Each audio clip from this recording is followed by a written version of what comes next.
এখন একবার ভেবে দেখুন, আল্লাহ আমাদের জন্য কত কিছু করেন প্রতিদিন, আর আমরা কত অল্প ধন্যবাদ দেই তাকে। আমরা কত সামান্য কৃতজ্ঞতা দেখাই।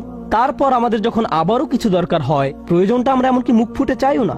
আমার ফুসফুসের প্রতি নিঃশ্বাসে বাতাসের দরকার হয়, এমনকি আমি যখন আল্লাহর অবাধ্যতা করছি তখনও বাতাসের দরকার হয়, ঠিক কিনা? আমি আল্লাহকে ভুলে যাওয়া সত্ত্বেও তিনি আমাকে ভুলে যান না। তিনি আমার প্রয়োজন পূরণ করেন। আমার ফুসফুস তার কাছে চায়, আমার হার্ট আরেকটা পাম্পের জন্য তার কাছে চায়, আমার চোখ আর্দ্র থাকার জন্য তার কাছে চায়, যেন সে দেখতে পারে।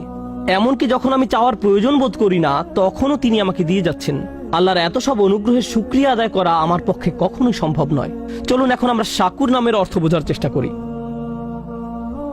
আল্লাহর প্রতি কৃতজ্ঞতা প্রকাশে আপনি সামান্য যা কিছুই করেন, কারণ আমরা যাই করি না কেন তা সব সময় সামান্যই হবে। আল্লাহ বলছেন তিনি আপনার এই সামান্য চেষ্টাকে দারুণ কদর করেন। ইয়া রব, আপনি আমাদের জন্য সবকিছু করেন।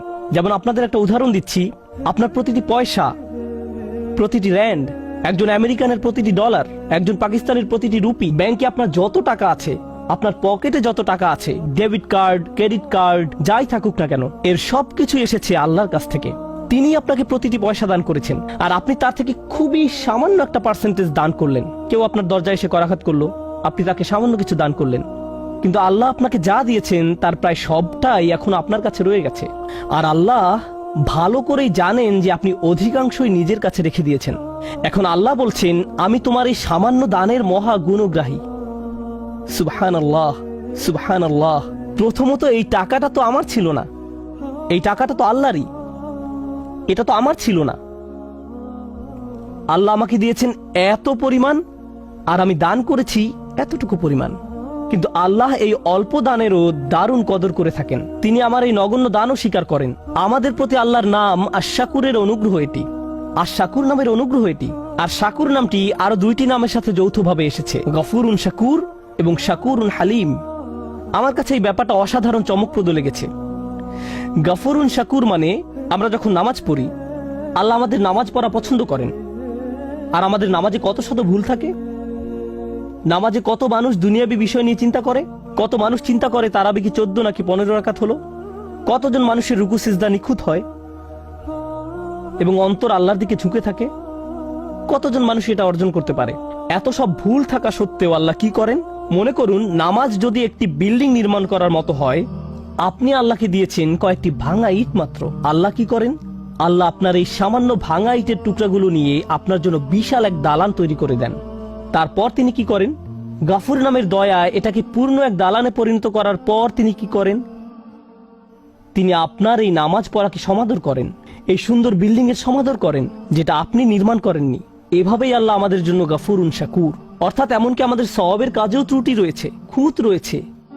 প্রথমে আল্লাহ স্বয়ং ওই ত্রুটি বিচ্যুতিগুলো দূর করে দিবেন, তারপর আমাদের এই ত্রুটিপূর্ণ ভঙ্গুর প্রচেষ্টাগুলোর জন্য আমাদের প্রশংসা করেন। ইবাদত সঠিকভাবে পালন করতে ব্যর্থ হওয়ায় আমি যে দুঃখজনক অজুহাতগুলো দেখাই তা তিনি ঢেকে দেন। তারপর তিনি আমার এই প্রচেষ্টাকে অ্যাপ্রিসিয়েট করেন। ইনি আল্লাহু গফুরুন শাকুর। এটা আল্লাহ ছাড়া আর কেউ করতে পারে না। যদি আপনার বসের কোনো কাজ কোনো রকমে করে দেন, মামুলি ভাবে করে দেন, তিনি আপনাকে অমুক একটা প্রজেক্ট করতে দিয়েছেন, 30 পৃষ্ঠার রিপোর্ট তৈরি করতে বলেছিলেন, আপনি মাত্র 2 পৃষ্ঠা লিখে বসের হাতে তুলে দিলেন, তারপর বললেন আপনার খুশি হওয়া উচিত, আমি তো 2 পৃষ্ঠা লিখেছি। কি হবে ভাবতে পারছেন? মানুষের পক্ষে কোনোদিন আল্লাহর মতো গাফুরুন শাকুর হওয়া সম্ভব নয়। যদি প্রত্যাশার চেয়ে কম করেন, তাহলে যার জন্য কাজটি করেছেন তিনি আপনার প্রতি ক্রোধান্বিত হয়ে পড়বেন।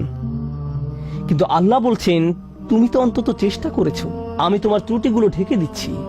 আন ইয়াজিদাহুম মিন ফাদলিহি, তিনি যে শুধু আপনার ত্রুটিগুলো ঢেকে দেন তাই নয়, তিনি ভালো কাজের এত সমাদর করেন যে তদুপরি তিনি আপনাকে পুরস্কৃত করেন। ইয়াজিদাহুম মিন ফাদলিহি। সবশেষে মানুষ যখন জান্নাতে গিয়ে উপনীত হবে, তারা আল্লাহকে স্মরণ করবে। কিন্তু কিভাবে তারা আল্লাহকে স্মরণ করবে? মনোযোগ দিয়ে শুনুন। তারা আল্লাহর প্রতি কৃতজ্ঞতা প্রকাশ করবে তাদের দুঃখগুলো দূর করে দেওয়ার জন্য। তারা বলবে আল্লাহ তার নাম পূর্ণ করেছেন। কোন নাম? আল্লাহ আমাদের সবগুলো ত্রুটি ঢেকে দিয়েছেন, আর তিনি আমাদের প্রচেষ্টাগুলো সমাদর করেছেন, এবং আমরা যা করেছি তার চেয়েও অনেক বেশি দিয়েছেন। তিনি বলেছিলেন এমনটি তিনি করবেন। আর শুধু এই কারণেই আজকে আমরা জান্নাতে, কারণ আমাদের কাজগুলো যথেষ্ট নয়, আমাদের প্রচেষ্টাগুলো যথেষ্ট নয়। তো মানুষ জান্নাতে প্রবেশ করার পর ব্যাপারটা আরো ভালোভাবে বুঝতে পারবে। শাকুরের সাথে সম্বন্ধযুক্ত আল্লাহর আরেকটি নাম হলো হালিম।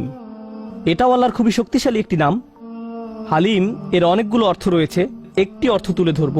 হালিম বলতে বোঝায় এমন কাউকে, আপনি যখন ভুল করেন, কয়েক মিনিট আগে আমি বলেছিলাম আমাদের ভালো কাজ জান্নাতে যাওয়ার জন্য যথেষ্ট নয়। আমরা এখন সেটা সম্পর্কে কথা বলছি না। আমরা এখন কথা বলছি আমার আর আপনার ভুল কিছু করা সম্পর্কে, কোনো পাপ করা সম্পর্কে, খারাপ কিছু করা সম্পর্কে। দুনিয়ার এই জীবনে আপনি যখন খারাপ কিছু করেন, কোনো পাপ কাজ করেন, যখন মিথ্যা বলেন, প্রতারণা করেন, যখন কাউকে কষ্ট দেন, অপমান করেন, এই জীবনে যখন এমন ধরনের কিছু করেন, তখন এত সব কিছুর পর তাদের জন্য আপনাকে ভালোবাসা কঠিন হয়ে পড়ে, খুবই কঠিন। মা আপনাকে জড়িয়ে ধরতে চায়, কিন্তু আপনি যদি আপনার মাকে ধমক দিয়ে কথা বলেন, চিৎকার চেঁচামেচি করেন, কোনো কোনো মানুষ এমনকি মারধরও করে, আল্লাহ তাদেরকে ক্ষমা করুন এবং তাদেরকে তওবা করার সুযোগ দান করুন। যদি কোনো সন্তান এমন কিছু করে, তাহলে মায়ের জন্য কি কঠিন হয়ে পড়ে? জড়িয়ে ধরা এবং বলা যে আমি তার পরেও তোমাকে ভালোবাসি। সন্তানের এই অন্যায়ের কারণে মুখে হাসি ফোটানো কঠিন হয়ে পড়ে। তিনি সহ্য করবেন, অন্তরে ব্যথা পাবেন এবং সন্তানের জন্য ভালোবাসা তখন আর তার থাকবে না। হিলম শব্দের অর্থ হলো সেই ব্যক্তির জন্য আপনার ভালোবাসা এবং যত্ন আছে যে আপনার প্রতি অন্যায় আচরণ করেছে, তারপরেও আপনার হিলম রয়েছে, তারপরেও আপনার ভালোবাসা রয়েছে, যত্ন রয়েছে। এখন এটা নিয়ে চিন্তা করুন, আমরা সামান্য কিছু ভালো কাজ করি, যদিও তা পারফেক্ট হয় না, আগে এ সম্পর্কে বলেছি, কিন্তু আমরা অগণিত খারাপ কাজ করে যাই, ভুলে যাই, বলা উচিত হয়নি এমন কথা বলে ফেলি, তাকানো উচিত নয় এমন কিছুর দিকে তাকিয়ে ফেলি, এমন কাজ করি যা করা উচিত নয়, মানুষের বিরুদ্ধে অন্যায় করি, আল্লাহর বিরুদ্ধে অন্যায় করি। এমন কাজ করলে মানুষ কি করে? কেউ যদি জানে অমুক তার প্রতি অন্যায় করেছে, আপনি যদি জানেন অমুক ব্যক্তি আপনাকে অপমান করেছে, তখন সে যা কিছুই করুক না কেন তাতে কিছু আসে যায় না। আপনি তখন শুধু তার ব্যাপারে একটা জিনিসই মনে রাখেন, সেটা কি? ওই লোকটা আমাকে অপমান করেছে, আমি তার সাথে কথা বলতে চাই না। সে লোক হয়তো হজ করেছে, সে হয়তো দান খয়রাত করে, এতিমের দেখাশোনা করে, কোরআন মুখস্থ করে, সে হয়তো প্রতি রাতে তাহাজ্জুদ পড়ে, কিন্তু আপনি তার কোনো কিছুরই পরোয়া করেন না। সে আমাকে অপমান করেছে, আমি তাকে পছন্দ করি না, আমি তার সাথে কথাও বলতে চাই না, আমি জানি সে কেমন লোক। কেউ যদি আমাদের বিরুদ্ধে কোনো অন্যায় করে, আমরা মনে করি ওই লোক আর মানুষ না, সে তখন ওই একটা অপরাধে পরিণত হয়। সে ব্যক্তি মানে ওই অপরাধ, তাকে দেখলেই অপরাধটা চোখের সামনে ভেসে ওঠে। সে যা কিছু ভালো কাজ করেছে সব অদৃশ্য হয়ে যায়, এসবের আর কোনো অস্তিত্ব নেই। আল্লাহ আজ্জা জাল্লা নিজেকে শাকুরুন হালিম হিসেবে উপস্থাপন করার মাধ্যমে বলছেন, তিনি আমাদের ক্ষুদ্রতম ভালো কাজেরও সমাদর করেন। তিনি আমাদের ভয়ানক অন্যায় কাজের কারণে আমাদের ভালো কাজগুলো মুছে দেন না, তিনি ডিলিট করে দেন না। তিনি ভালো কাজগুলো স্বীকার করেন, মুছে দেন না, কিন্তু মানুষ এই কাজ করে। এজন্য তিনি শাকুর এবং হালিম। পাপ করা সত্ত্বেও তিনি আমাদেরকে ভালোবাসেন, তবু তিনি তাদেরকে ভালোবাসেন এবং তাদের ভালো কাজের সমাদর করেন, তাদের ভুল কাজগুলো সত্ত্বেও।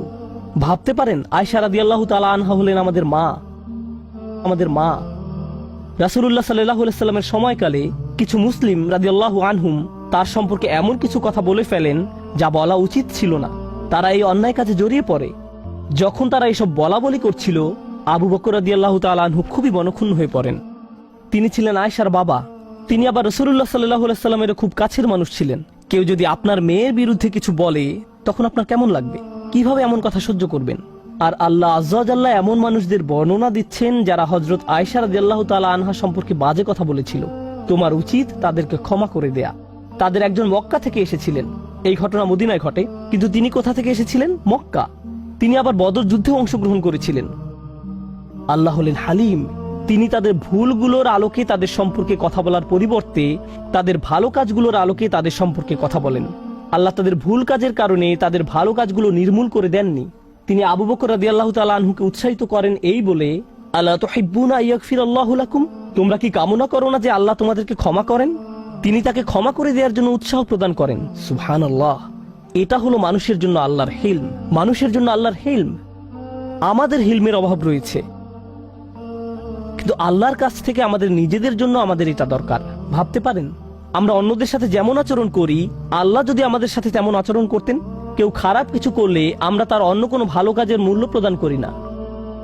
শেষ যে ব্যাপারটি নিয়ে আমি কথা বলতে চাই তা হলো, আল্লাহ কোনো কাজের মূল্য দেওয়ার ক্ষেত্রে কতটা সূক্ষ্মতম।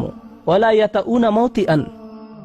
আল্লাহ বলেন, একজন বিশ্বাসী যখন ভালো কাজ করে, তার প্রতিটি পদক্ষেপের বিনিময়ে তার জন্য সওয়াব লেখা হয়। আমরা এখানে নামাজ পড়তে এসেছি, আমরা আল্লাহর কাছে দোয়া করি তিনি যেন আমাদের নামাজের জন্য আমাদের পুরস্কৃত করেন, কিন্তু আমরা জানি না যে নামাজে আসার জন্য আমরা যখন গাড়ির ইঞ্জিন স্টার্ট নিচ্ছিলাম আল্লাহ আমাদের জন্য সওয়াব লিখছিলেন। আমরা যখন গাড়ি চালাচ্ছিলাম তখনও তিনি সওয়াব লিখছিলেন।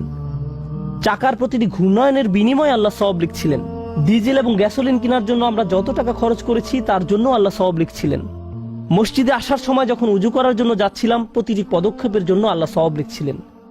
কিয়ামতের দিন মানুষ শুধু মন্দ কাজ দেখে তাজ্জব হবে না, মানুষ অবাক হয়ে যাবে, ইয়া আল্লাহ, এই সামান্য ভালো কাজটাও আপনি আমার জন্য লিপিবদ্ধ করেছেন। এই হলেন আল্লাহ শাকুরুন হালিম। আল্লাহ আমাকে আপনাকে কি কি দেওয়ার জন্য প্রস্তুত আছেন, সুবহানাল্লাহ।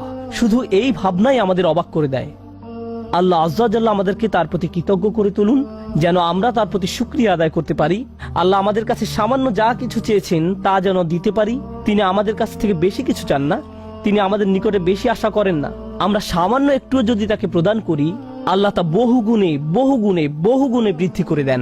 দোয়া করি আল্লাহ যেন আমাদের সকল ভালো কাজের সওয়াব বহু গুণে বৃদ্ধি করে দেন এবং তার অনুগ্রহে আমাদেরকে তার জান্নাতে প্রবেশ করতে দেন। বারাকাল্লাহু লি ওয়া লাকুম। আসসালামু আলাইকুম ওয়া রাহমাতুল্লাহি ওয়া বারাকাতুহু।